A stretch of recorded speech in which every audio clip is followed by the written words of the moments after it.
Mesdames et messieurs, bonsoir, bienvenue dans votre émission Média Pro qui décrypte pour vous l'actualité médiatique et audiovisuelle. Ce soir, bien sûr, on va continuer notre décryptage sur la situation à Gaza. Et ce soir, nous allons parler un petit peu de l'échec de la propagande sioniste et militaire à Gaza. Cette fois, on ne va pas parler d'Al Jazeera qui consacre essentiellement ses sujets sur justement les massacres des civils et la population palestinienne. Nous allons surtout montrer des images de la presse ou des télévisions occidentales qui dévoilent la manipulation de l'armée sioniste. On regarde ces images et on revient au débat. C'est sûr, Gallagher, quand on voit un biberon au-dessus d'un bloc siglé OMS, voilà, ça fait effectivement mal au cœur. Pour le coup, moi, j'ai regardé cette séquence en direct hier soir quand elle a été diffusée et je ne suis pas du tout convaincu. Il y a un biberon là, vous dites, sur un bloc électrique. Ouais, c'est ça. Bon, il se trouve que cet hôpital, c'est un hôpital pédiatrique. Ensuite, quand vous chaussez des lunettes de journaliste, si vous voulez, on va dire indépendant, et que vous regardez cela, il n'y a rien de totalement convaincant, sans l'ombre d'un doute. Des rideaux devant un mur, c'est extrêmement bizarre.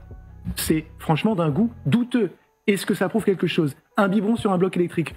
Une moto, qu'est-ce qu'elle fait là? Je n'en sais rien. Là, ils vont faire venir la police scientifique, etc. Cette liste, là, qui a fait l'objet de beaucoup d'attention. Vous savez ce qui est écrit sur cette liste? Non, alors lui, il nous dit que c'est les noms des types qui... Voilà, et c'est les noms de la semaine. Donc à moins que les terroristes se fassent appeler lundi, mardi, mercredi, jeudi, vendredi, etc. Il y a une chose. C'est les noms de la semaine qui sont inscrits? Oui. Bah, c'est logique s'il faut une rotation. Tout en haut. Oui, mais lui dit, chaque terroriste a signé cette liste. C'est ce qu'il dit. Il y a jusqu'à dire que c'est une mise en scène de ça, que ça pourrait être, une mise en scène de ça. Alors, mise en scène, je ne le sais pas. C'est clairement une tentative de démontrer quelque chose, mais d'une manière qui, à mon sens, n'est pas probante. Described the Al-Shifa hospital as the main headquarters for Hamas's terrorist activity. This IDF animation, posted in late October, claims to represent a Hamas tunnel system underneath the hospital. But having been inside Al-Shifa since early Wednesday, Israel's yet to produce evidence of the tunnels. It has allowed the BBC and Fox News to film at the hospital, though only locations of Israel's choice. This is what they found. Israel also released its own 7-minute video, which BBC Verify has analysed. A watch, visible in that video, suggests it was filmed a few hours before the BBC arrived. And this IDF video was posted, then deleted, then reposted, this time without a section referring to an Israeli soldier who'd been held hostage. I don't know when this was used the last time. Also in the video, we see a room with an MRI machine. And if you zoom in and we get some light over here, what you'll be able to see is military equipment. The BBC was shown the same room. And what we see in the two videos doesn't precisely match. For example, there's one gun in the IDF video, two by the time of the BBC footage. Israel has told BBC Verify this is because more weaponry and terrorist assets were discovered throughout the day. And as always, an AK-47. Israel also says its video is a single shot with no edits. But this appears to be an edit. We don't know the reasons for that edit, nor how significant it is. The IDF, though, says suggestions it's manipulating the media are incorrect. The IDF video also shows military equipment in other locations, though we can't verify how it came to be there. And what we see in this IDF video doesn't equate to Israel's description of Al-Shifa as an operational command center for Hamas. The US is using a different phrase, saying Al-Shifa was used as a command and control node. That implies a much smaller facility. Israel is adamant this hospital was a command center, but for now at least, it's either not found supporting evidence or it's not sharing it. Back to you, Sophie.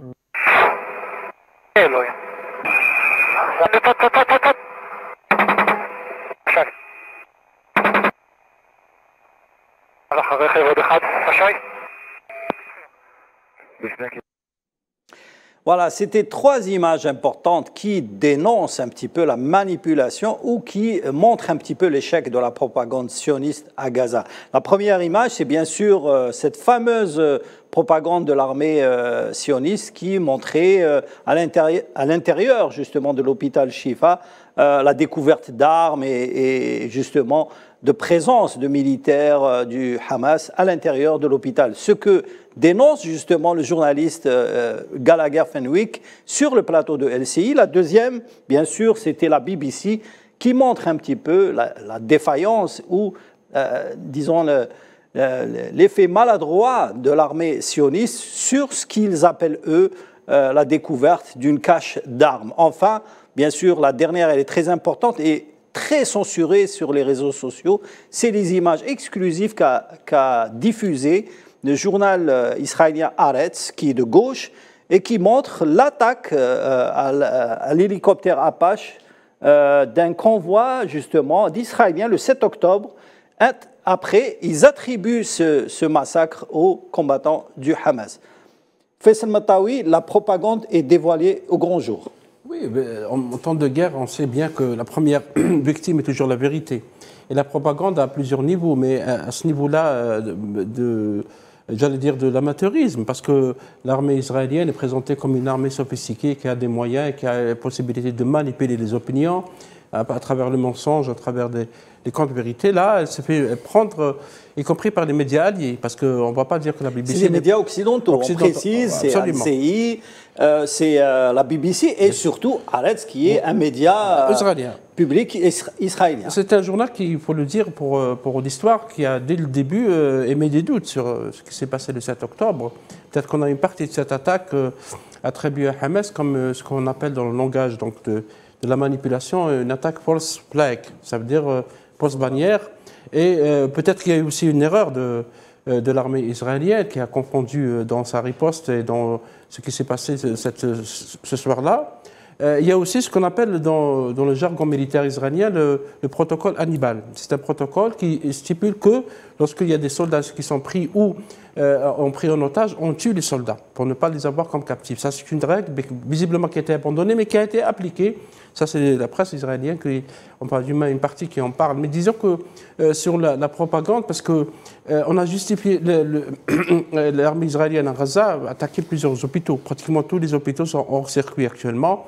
Et on sait qu'en temps de guerre, si les hôpitaux ne sont pas utilisés comme des sanctuaires de guerre, ils sont des cibles qui sont protégées par le droit international. Donc on est face à un crime de guerre. Et pour justifier, ou si vous voulez, pour essayer de camoufler, la propagande militaire israélienne a utilisé de ce stratagème. On a montré des armes à côté d'un scanner, alors qu'on sait que le scanner ou l'IRM attire les matières en métal. Et donc il y a eu beaucoup de caricatures qui se moquaient de ça parce que c'était vraiment... Et Kalachnikov était à côté d'un IRM. En plus, un laptop. On a dit que c'était un laptop qui appartient à Hamas. Alors vous pouvez imaginer que Hamas, qui est quand même un groupe qui sait à qui a affaire face va laisser un laptop ouvert à la disposition des militaires pour pouvoir accéder à l'information. L'image qui a fait le buzz et qui a fait rire un petit peu les internautes, c'est cette fameuse liste placardée sur le mur et qui... le soldat justement de l'armée sioniste présente comme une liste de combattants du Hamas, mais en réalité, c'est les jours de la semaine. Hein. Absolument, et qui aurait pu être placardé carrément par l'armée israélienne, parce que quand on fait de la propagande de cette manière, on est capable à tout, et d'ailleurs même de beaucoup de journalistes, y compris de... Même Gallagher l'a dit justement sur le plateau, qui ne dit pas comme quoi ces armes ont été déposées par justement l'armée d'occupation israélienne. Même des chaînes comme CNN, comme Fox News, qui est une chaîne qui a toujours été pro-israélienne depuis très longtemps, qui appartient d'ailleurs à un patron qui est Robert Iger, qui est de Walt Disney Company, qui était confession juive, et aussi la BBC et d'autres, et New York Times aussi, parce qu'il y a des journalistes qui sont partis avec le militaire, ils ont même écrit que probablement ces armes ont été déposées par les Israéliens eux-mêmes avant l'arrivée des journalistes, parce qu'on prend les journalistes aussi pour des personnes qui ne peuvent pas penser.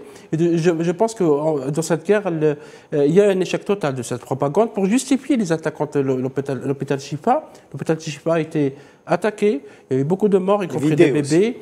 Vidé, et on a même installé, parce qu'on nous a parlé de ce qui a été vendu pour l'opinion, de couloirs ou de tunnels appartenant à Hamas sous l'hôpital. Alors, personne n'a vu ces tunnels. Pour l'information, la BBC le montre bien, les Israéliens ont quelques-uns, je pense qu'ils ont construit l'hôpital Shifa, donc ils avaient un petit peu, ils connaissent un peu l'architecture, mais ils se perdent dans cette architecture et disons que les images qu'a montré la BBC dénoncent un petit peu la manipulation, sachant qu'il y avait 2 journalistes qui ont fait ce reportage, c'était Fox News et la BBC, mais BBC l'a justement dénoncé, montrant la manipulation et même par la suite, l'armée sioniste avait posté la vidéo sur son réseau social. Par la suite, elle a supprimé. Elle a retiré, elle a même remonté pour faire passer l'idée. Mais au début, rappelez-vous, l'armée israélienne, avant l'attaque de l'hôpital Shifa, c'est pas le seul hôpital qui a été attaqué. Il y a d'autres hôpitaux. Oui. L'hôpital indonésien. Je rappelle qu'il y a 35. Hôpital turc, etc., jordanien, etc. Chaque jour, ils attaquent les hôpitaux. Ils pensent que Hamas va donc habiter dans les hôpitaux. Et il faut, entre parenthèses, après 34 jours d'attaque de guerre contre les civils palestiniens, il n'y a visiblement aucun résultat sur le plan militaire par rapport au Hamas, parce que l'objectif était de détruire Hamas, le mouvement donc, palestinien. Tout le monde se pose la question comment on peut détruire une idée, parce que Hamas c'est d'abord une idée, avant d'être des combattants. Disons qu'au début, l'armée israélienne a montré des 3D, des images en 3D, et ça a été repris par certains médias, je veux dire médias occidentaux, comme une vérité absolue. Voilà, voilà Hamas, on montre les tables, c'était de la 3D. Avec le drapeau du Hamas, etc. Donc c'était un montage, j'allais dire, grossier et très mal fait. Le plus grave, c'est que le jour de l'attaque de l'hôpital Shifa, la Maison-Blanche, bien sûr qui fait montre d'un alignement presque total sur les thèses israéliennes, a parlé dans un premier communiqué, comme quoi il y aurait des tunnels de Hamas sous les hôpitaux Shifa, comme pour justifier ou couvrir les attaques contre l'hôpital. Et après, la Maison-Blanche commence à changer d'avis. Ça veut dire que la Maison-Blanche, malgré tous les moyens de communication qu'elle a, et on sait qu'il y a des fissures dans l'architecture diplomatique américaine par rapport à la guerre à Gaza. La même chose en France, il y a des ambassadeurs qui ont écrit au président Macron, selon le journal Figaro qui en a parlé, en Grande-Bretagne, en Allemagne et dans d'autres pays. Et la Maison-Blanche a essayé de rectifier le tir, mais c'était parti. L'hôpital Shifa, et l'histoire le retiendra, était bel et bien attaqué par l'armée israélienne qui en fait actuellement une caserne. Reda Harirash, on a remarqué un changement de cap des médias occidentaux. Aujourd'hui, ils n'hésitent pas à dénoncer la propagande et la manipulation des médias, notamment des médias ou des porte-paroles de l'armée sioniste. Effectivement, parce que cette guerre commence quand même à s'éterniser quelque peu. Israël a toujours été en mesure de dicter les informations qu'elle délivrait aux pays occidentaux lorsqu'elle menait des conflits qui étaient relativement courts, comme la guerre des 6 jours par exemple. Lorsque les conflits sont courts, elle peut fabriquer sa propre légende à travers notamment des informations, qu'elles soient vraies ou fausses, mais qui lui permettent de très rapidement prendre le dessus par rapport à ses adversaires. Et c'est à partir de ce moment-là où elle-même, elle finit par mythifier le récit.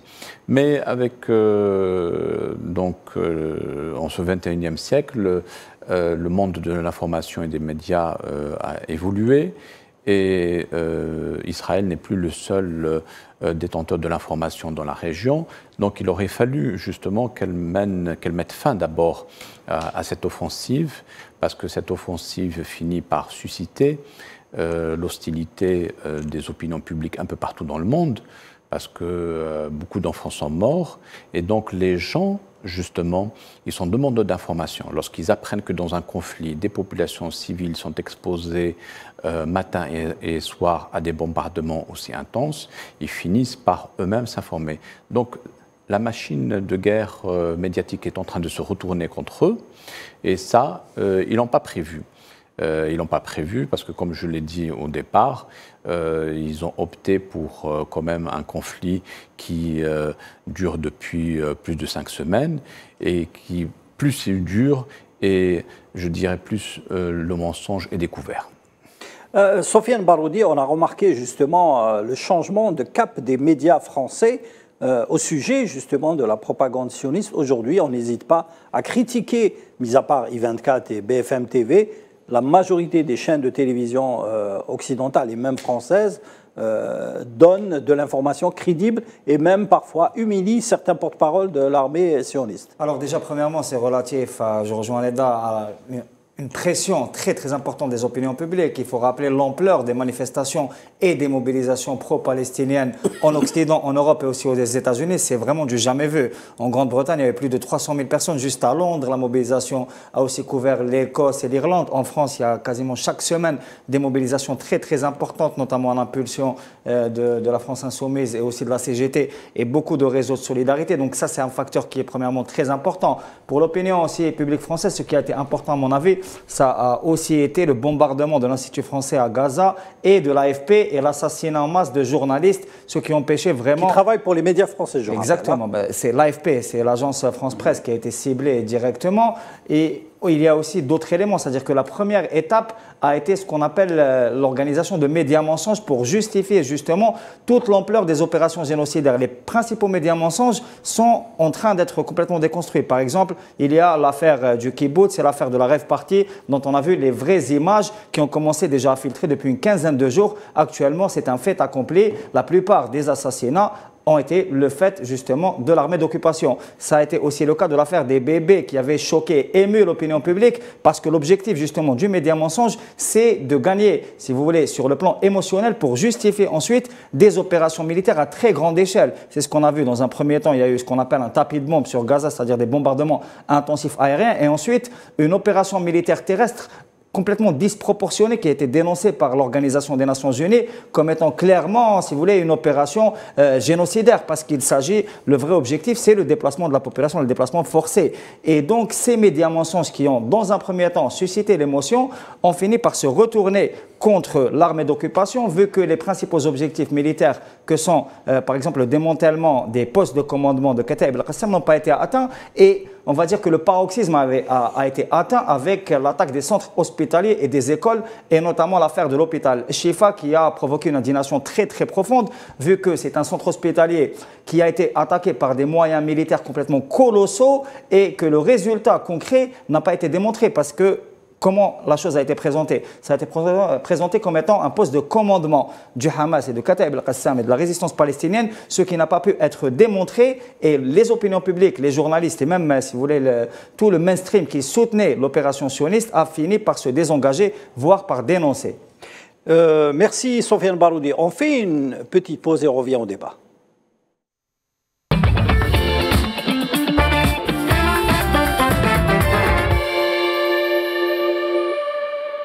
Avant justement de relancer le débat et de voir d'autres vidéos qui parlent justement de l'échec de la propagande sioniste, Faisal Mataoui voulait parler d'autre chose qui justement démontre la manipulation de l'armée d'occupation israélienne. Oui, parce qu'on nous a montré une infirmière avec des lunettes, avec son téléphone, qui pleurait, qui disait « Le monde doit savoir ce qui se passe ici par rapport à Hamas ». Elle parle en arabe, en anglais. Elle dit que le Hamas prend le carburant et les médicaments et que je n'ai pas de morphine, etc. pour soigner un enfant. Et puis elle parle un drôle d'arabe et tlaou, c'est mal exprimé. Donc ceux qui ont fait l'analyse de la vidéo, y compris des spécialistes du son, parce qu'il y a eu un bombardement, une espèce de bombardement en arrière-plan. On s'est retrouvé que ceux qui ont analysé la bande son, ils ont dit que c'est le même son qui se répète. Donc c'était vraiment un montage flagrant qui va dans le même sens que la propagande évoquée plus haut. On a vu aussi d'autres types de propagande qui a mal tourné. Il faut signaler un fait, Salim, c'est que le ministère des Affaires étrangères israélien a dépensé presque 4 millions de dollars pour envoyer des vidéos anxiogènes, disant qu'ils vont tuer tous les Israéliens, ils vont tuer tous les Juifs, etc. Où, c'est la grande question, ces vidéos sont envoyées dans les plateformes de jeux. Alors, donc, on cible le public jeune. Quand les jeunes sont en train de jouer sur online, il leur arrive une vidéo disant voilà, il y a une guerre, ils veulent exterminer les Juifs. Et ça a duré pendant un certain temps avant que ça se retourne, parce que on parle de la Hasbara, parce que les sionistes utilisent le terme Hasbara, c'est la propagande. Et beaucoup de monde pense que cette Hasbara a clairement échoué cette fois-ci.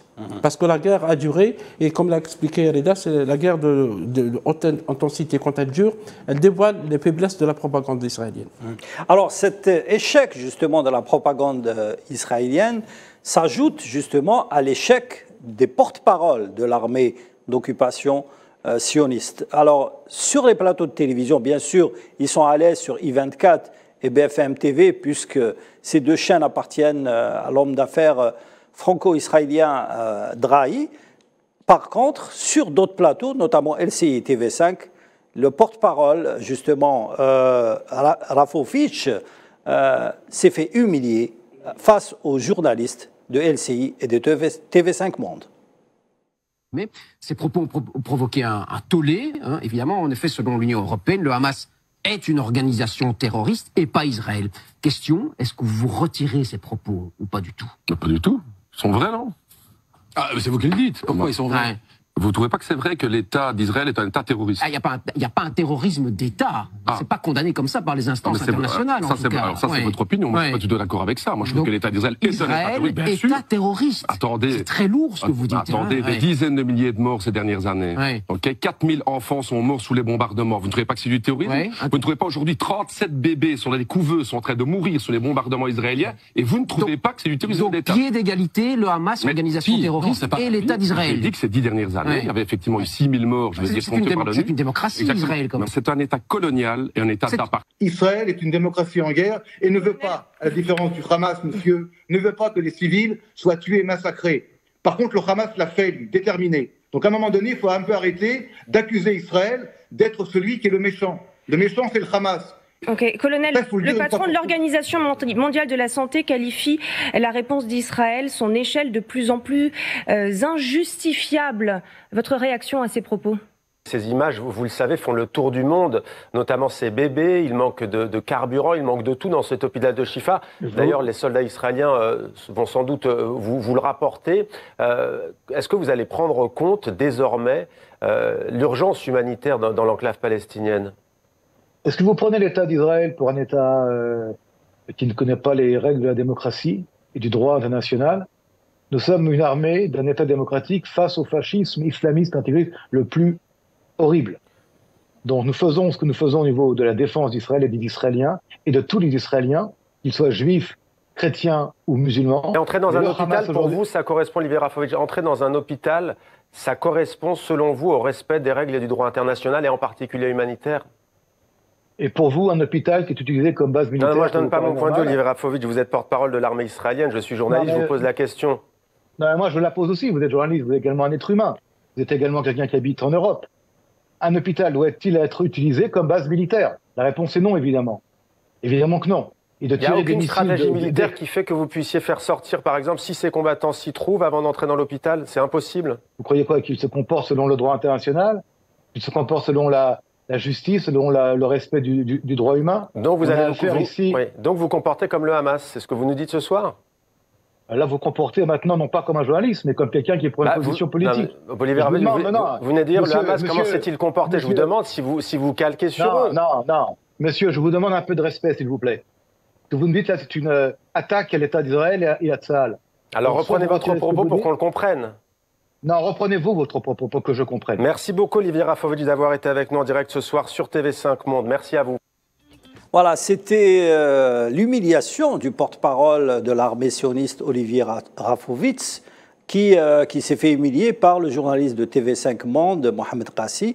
Également, sur le plateau de LCI, on a vu également un peu avant une vidéo de la télévision belge dont un homme politique dénonçait ouvertement Israël comme un État terroriste. Oui, c'est un point de vue ce qui est courageux sur un plateau européen. Oui, c'est un point de vue qui est partagé par beaucoup d'analystes plus ou moins honnêtes, parce qu'on ne peut pas se taire lorsque des hôpitaux sont bombardés. Bombarder un hôpital est un crime de guerre. Bombarder des civils est un crime de guerre. Bombarder des enfants, tuer des enfants, presque 5000 enfants.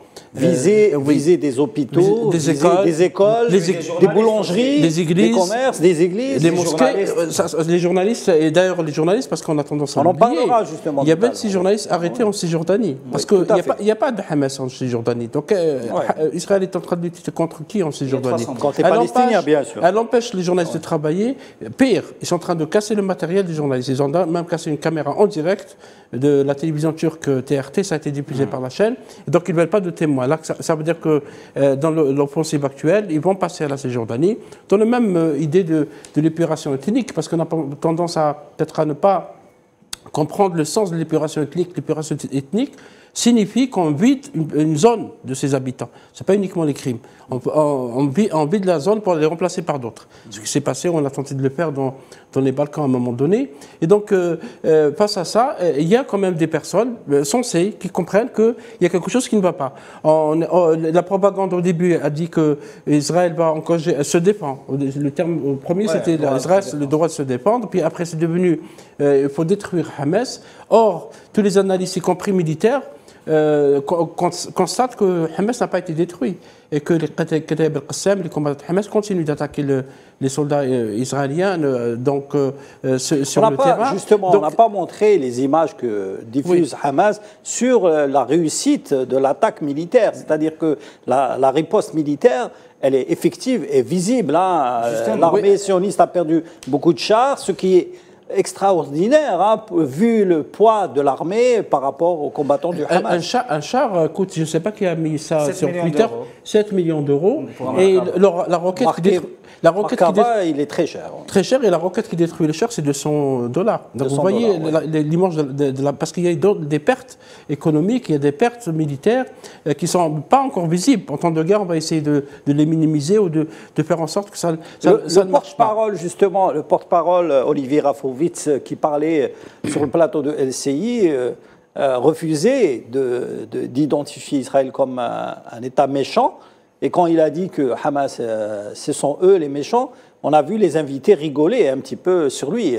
Il s'est fait un petit peu ridiculiser sur un plateau de télévision française. Oui, parce que ceux qui sont en train de parler des crimes de guerre, c'est les ONG internationales respectables, comme Amnesty International, l'ONU, l'UNICEF. C'est l'UNICEF qui donne les chiffres des enfants tués. Plus d'une centaine de résolutions n'ont encore toutes ces organisations ne peuvent pas être soupçonnées d'être affiliées à Hamas. Ouais. Donc la propagande, quand elle atteint un certain niveau, elle va devenir risible. Elle est plus crédible, la propagande sioniste. Et c'est pour ça que je pense que cette offensive israélienne à Hamas va probablement s'arrêter rapidement, parce que là, c'est l'opinion publique qui s'est retournée. Sampie Reda, on en parlait. On a vu des manifestations partout, y compris au sein du Parlement américain, au sein de la télévision Fox News. On va le voir tout à l'heure. On a vu des personnes s'allonger par terre à Oslo, en Norvège, avec des couverts de draps blancs pour signifier. Et on a vu des joueurs de football, sans parler des stades. Hein. Et des stades et des artistes aujourd'hui. Il y a des artistes qui ont marché. Ouais. Bon, même Hollywood.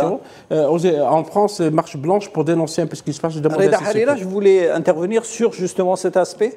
Oui, je voulais dire aussi que l'intervention de l'armée israélienne aux abords de Gaza ne donne aucun résultat tangible parce qu'on a affaire à un conflit de type asymétrique. Lorsque vous envoyez des chars comme ça à proximité d'agglomérations urbaines, ces chars se retrouvent exposés aux contre-attaques des combattants du Hamas. On l'a vu en 2006, lors de la guerre qui avait opposé l'armée israélienne au Hezbollah. Donc c'est une armée qui n'est pas adaptée à ce type de conflit.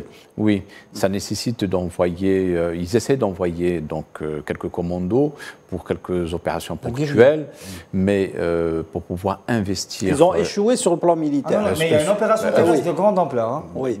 Sofiane Baroudi, justement, je voulais parler un petit peu de l'image qu'offre le terrain de guerre de Gaza. Beaucoup d'analystes, beaucoup de critiques, notamment audiovisuels et cinématographiques, font le parallèle entre Stalingrad et le Vietnam et l'échec de l'armée nazie face aux Russes, l'armée américaine face aux Vietnamiens. Exactement. Déjà, le premier parallèle qui a été fait dans ce sens, c'est le président russe, Vladimir Poutine, qui a parlé du siège de Stalingrad pour évoquer justement le siège criminel contre la bande de Gaza. Actuellement, on est allé plus loin que ça, vu qu'il y a une incursion et une invasion terrestre de très grande ampleur sur plusieurs axes, au moins 4 axes, qui peinent à avancer justement parce que aussi il y a une résistance très acharnée et très courageuse de la part de la résistance palestinienne qui gagne y compris la bataille de la communication et de la contre-propagande. Tout à fait. Ce que vous disiez tout à l'heure. Ensuite, il y a aussi vraiment une proximité importante avec le Vietnam, vu qu'il s'agit, les réseaux souterrains n'ont pas encore été découverts. La guerre du Vietnam a posé beaucoup de problèmes aux Américains parce qu'il y avait ce qu'on appelle le Viet Cong, c'est-à-dire 200 km de souterrain dans un environnement de jungle. Et c'est ce que les Américains n'ont jamais réussi à surmonter et c'est ce qui a permis la victoire du Viet Minh et la libération du Vietnam. Gaza, c'est plus de 500 km de souterrain et dans un espace urbain. Ce n'est pas un espace de jungle comme c'était le cas. Le Vietnam, c'est beaucoup plus compliqué. C'est beaucoup plus compliqué vu qu'il s'agit d'un espace urbain. Ensuite, il y a eu beaucoup de critiques de la part d'observateurs stratégiques sur la tactique qui a été utilisée par l'armée d'occupation. C'est-à-dire qu'en bombardant massivement, on crée beaucoup de difficultés pour l'avancée des blindés et des chars et si vous voulez, on crée des faiblesses qui permettent par exemple aux snipers de la résistance de pouvoir travailler d'une manière plus à l'aise, si vous voulez, contre l'armée d'occupation qui sera obligée à un moment de quitter les engins blindés pour marcher à pied et qui seront pris pour cible par les combattants de la résistance palestinienne. Et donc, il y a aussi beaucoup d'incohérences au niveau tactique qui s'expliquent par le fait qu'il y ait une forme d'hystérie de la part de l'entité sioniste qui a plusieurs fronts à gérer en réalité parce que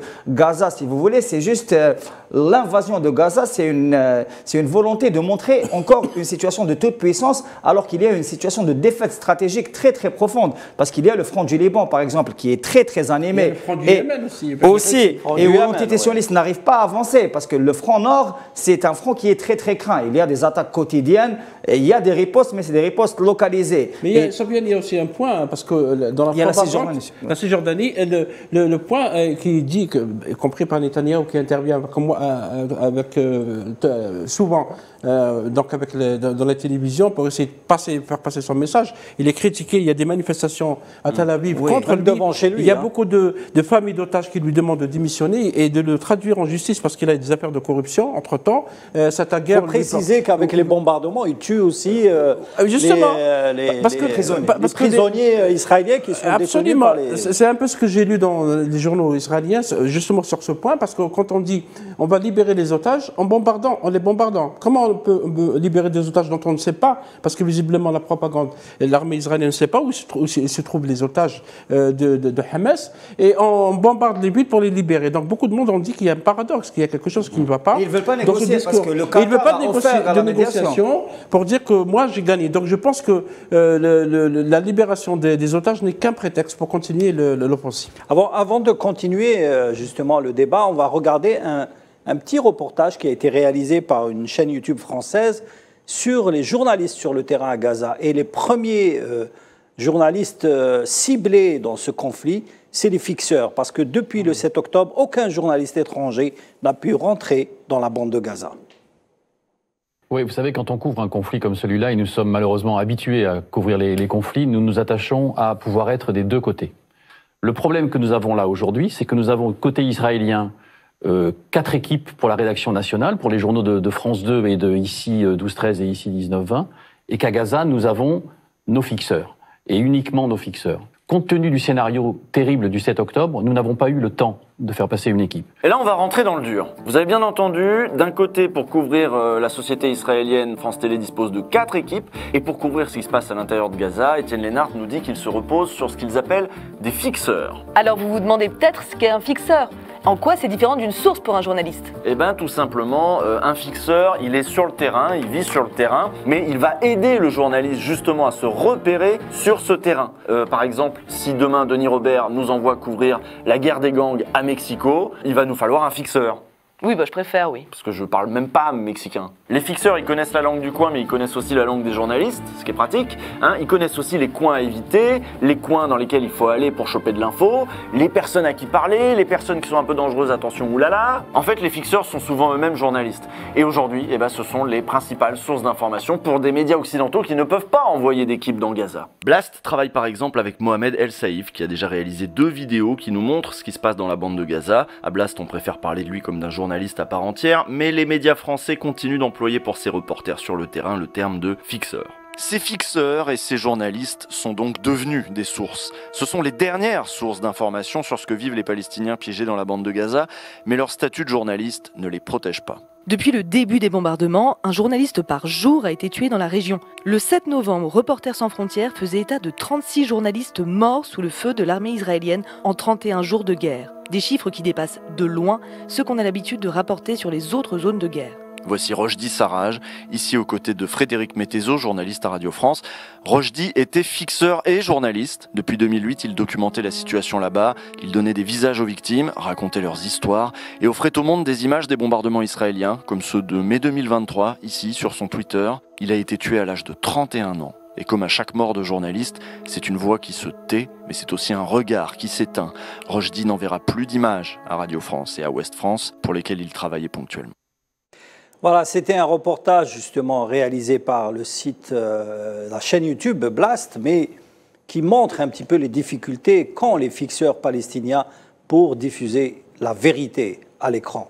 Alors, messieurs, ces fixeurs sont les premières victimes. On arrive aujourd'hui à plus de 40 journalistes, entre photographes, caméramans et journalistes, tués dans la bande de Gaza. Oui, il y a seulement, hier, il y a eu 2 journalistes aussi. 2 journalistes, un de la télévision en Palestine. Ils sont devenus des cibles militaires, parce qu'on l'a dit déjà depuis le début de cette offensive, la guerre contre les civils palestiniens, que les journalistes, c'est devenu une cible depuis Chénin Abou Aqla. C'était vraiment délibéré, on a voulu tuer Chénin Abou Aqla, comme on a tué 41 journalistes à ce jour, entre photographes, caméramans. On a aussi bombardé les maisons des journalistes. Parce que des familles aussi. Des familles, oui, des familles entières, comme la famille de Wael Dahdouh, qui était dans la ligne de mire d'Israël depuis longtemps, parce qu'il a fait une série de reportages sur Al Jazeera, où il a dévoilé beaucoup de choses. Un journaliste israélien a déclaré sur un plateau que Wael Dahdouh était ciblé officiellement. Oui, hein. Oui, il est toujours ciblé. Abu Hattab, sa famille a été tué, le correspondant de la télévision palestinienne.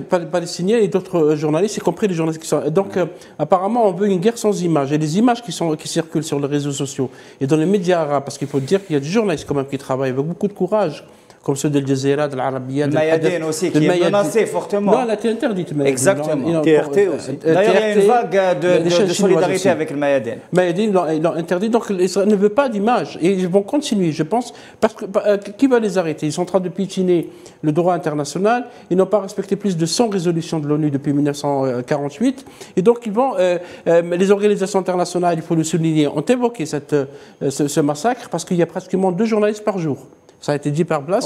C'est du jamais vu, même en temps de guerre, même dans les guerres les plus intenses, il n'y a pas un nombre aussi élevé de journalistes tués par jour. Et donc je pense qu'il s'agit d'actes délibérés pour empêcher la vérité d'éclater. Oui, Reda.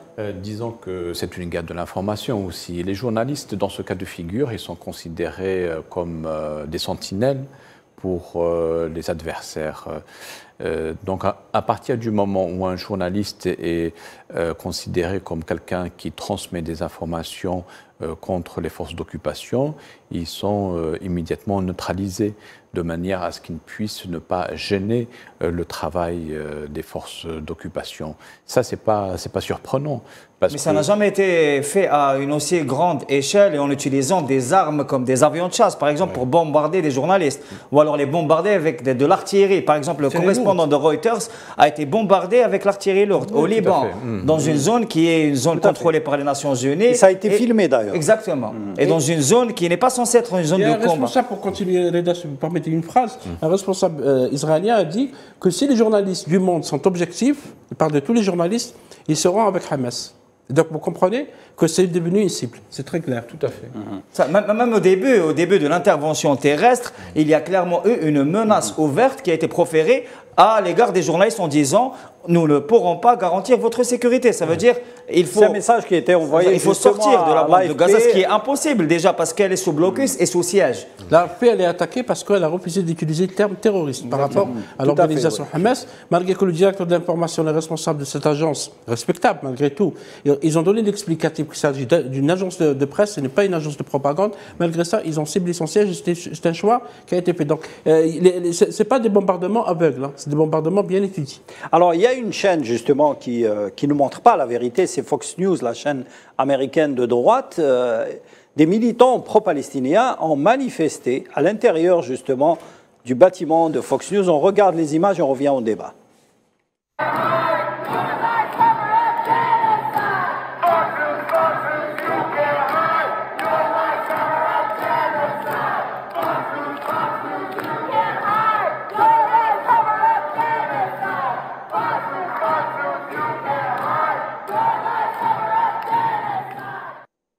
Voilà, c'est des images justement qui ont fait le buzz et qui ont... la majorité des manifestants ont été embarqués par la police par la suite.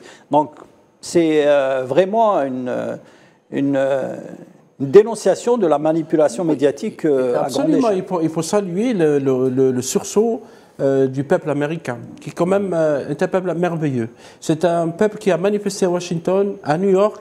Ils ont empêché des navires qui allaient transporter des armes vers Israël. Ils ont manifesté à l'intérieur même du Parlement. Ils ont manifesté devant la maison du président Biden, qui a choisi sans camp dès le début. Ils ont aussi manifesté dans plusieurs villes américaines, et également à New York et d'autres villes. Donc les opinions publiques ont compris que les médias les manipulent. Certains, je veux dire certains médias, pas tous les médias, les manipulent et tendent à défendre qu'une seule narratif israélien par rapport à ce qui se passe à Gaza. Et l'opinion publique, quand elle s'attaque à un média, vient manifester devant un média, ce média devrait se poser des questions sur les règles du journalisme. Brièvement, il y a eu aussi la même chose qui s'est passée en Angleterre, au siège de la BBC, qui est un média de service public, et la manifestation a entraîné, si vous voulez, un rééquilibrage de la ligne éditoriale qui est beaucoup plus objective depuis. Et donc, l'aspect de mobilisation populaire massif est aussi une bonne nouvelle qui dénote de la défaite stratégique, si vous voulez, du projet colonial sioniste en Palestine et au Moyen-Orient plus généralement. C'est-à-dire qu'on a remarqué vraiment une prise de conscience très profonde des peuples du monde entier, non seulement du monde arabo-musulman, mais aussi du monde occidental. Merci. L'image d'Israël dans cette guerre, je pense, par rapport aux opinions publiques, elle est définitivement détruite. Merci Faisal Matawi, merci Reda Harirash, Sofiane Baroudi, vous êtes très bien avec le kéfier. Ça démontre un petit peu notre mobilisation pour la cause palestinienne.